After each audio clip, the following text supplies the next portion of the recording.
I was so ashamed of myself that I couldn't control that. I was like, what's going on here? I didn't know what was happening to me. I'm still stressed from yesterday, or what is the deal with me? Just is a little overwhelming for me, because I think my eye doesn't know where to go, and then my brain starts to freak out. And I start like thinking in my head, oh my God, I can't get the sight up, and then it starts to snowball. It's scary once that snowball starts picking up and you start to realize like, oh, this is a problem.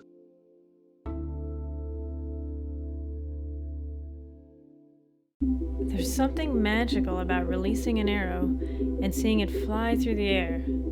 It's like time stops. You wait and wonder for it to find its way to the target and listen for the hit. I fell in love with the very first arrow. I started archery when I was 10 years old. I tried at a Girl Scout camp that it was peaceful and meditative, and I got to be outside and working with my hands and my mind, and it was just really easy for me to connect with it. When I learned that archery was in the Olympics, I knew my destiny. Competing in the Olympics became a dream of mine, and I knew in my soul that I could push myself to work harder and shoot better than anyone else. I dropped out of film school at USC and went to train full-time at the Olympic Training Center. So I lived there, I ate there, I slept there. All I did every day was archery.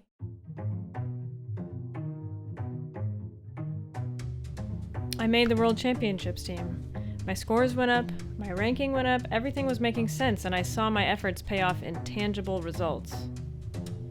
We have a member of the U.S. 2009 Olympic archery team, Madeleine Braun. Kristen, come on out here. But then something changed. It was so subtle at first, I barely noticed. I began to flinch every so often at full draw. I assumed that it was something that I was doing incorrectly with technique, or that I needed to be stronger, or that I needed to just train more. Every day I trained harder to fix my problem. Days turned into weeks, then months. I had a bad year. But I still had hope that I could do something or change something and then be back on track. Back then, no one talked about target panic, but I had heard whispers about it. A boogeyman that causes archers to miss or be afraid of the target, drowning them in misery while robbing them of their skill. I ran away from it because I never heard of anyone escaping it once they were engulfed. But I was already lost in the storm. My worst experience with target panic, I started having trouble getting through the clicker. The clicker is this piece of equipment that tells you when to shoot. Some shots I would come up and I would just pull through before I even got to my face, and I was like, how is that happening? Like, my arms didn't grow in the last 2 seconds.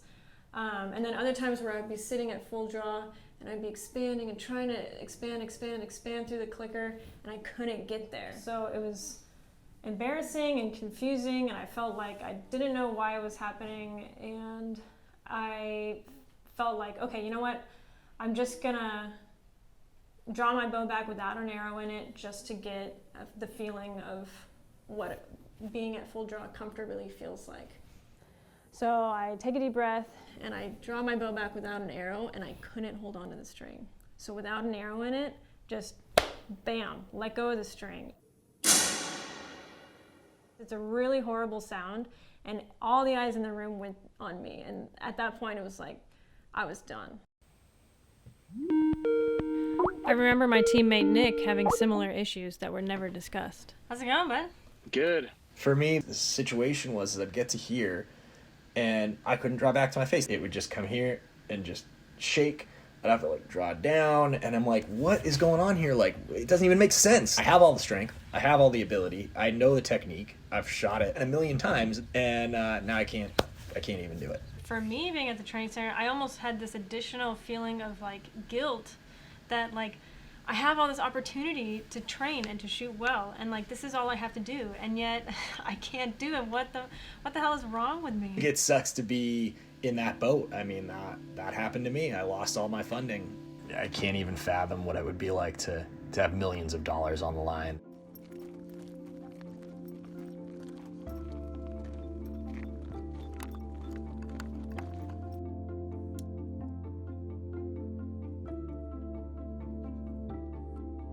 Looking back, it's obvious that I had target panic.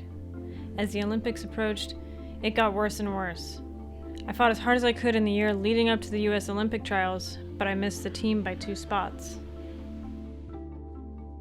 My whole world fell apart. I wasn't the person I believed I was.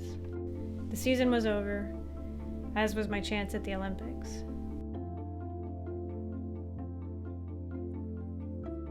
My ranking continued to fall along with my scores.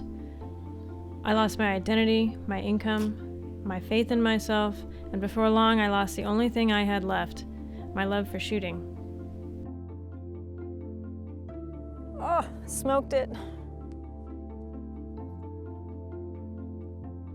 I had nothing to show for those years of hard work and sacrifice, and I left unsure if I was capable of accomplishing anything. Only with time did I become curious about target panic. I sought out anyone who would talk about it.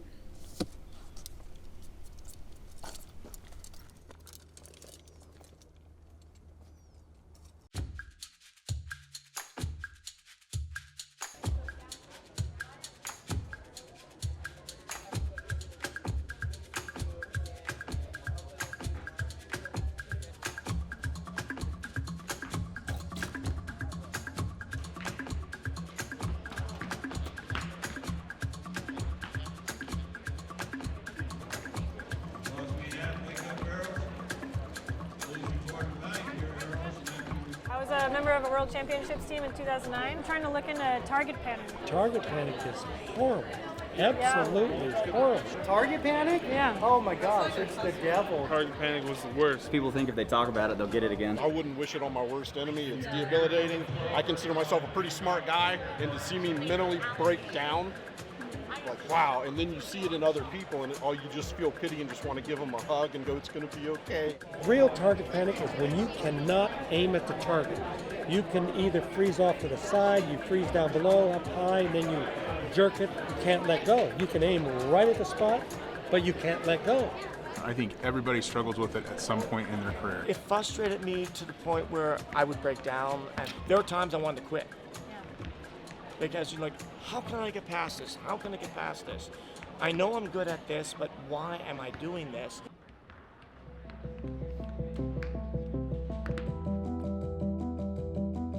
There's a similar phenomenon to target panic in almost every sport. A sudden loss of motor control, a hitch, or an athlete freezing mid-motion.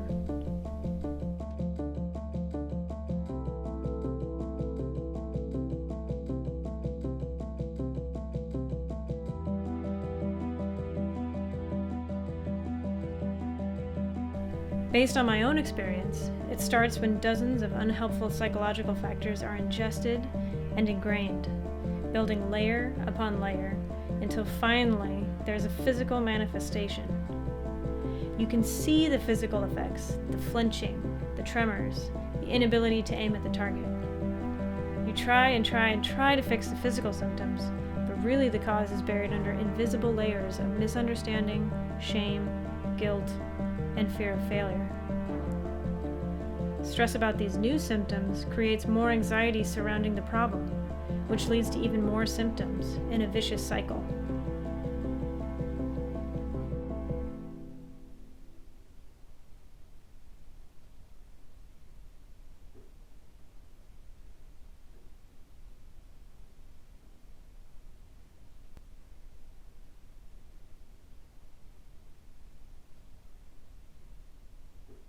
When I retired, I put all my archery gear into storage, and years later my desire to shoot still hasn't returned.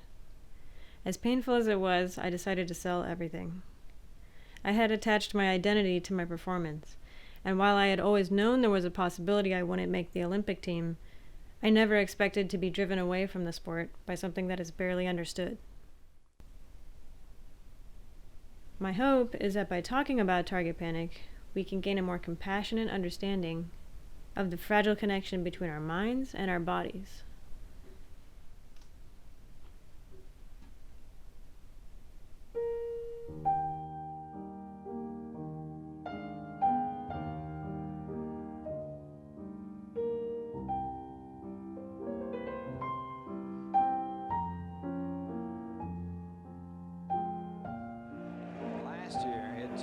2 home runs in 67 games, and Franco with his first pitch for ball 1.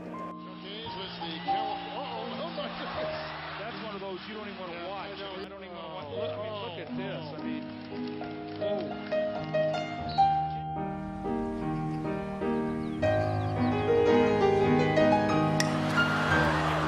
How can you be this great of an athlete and have a swing that terrible?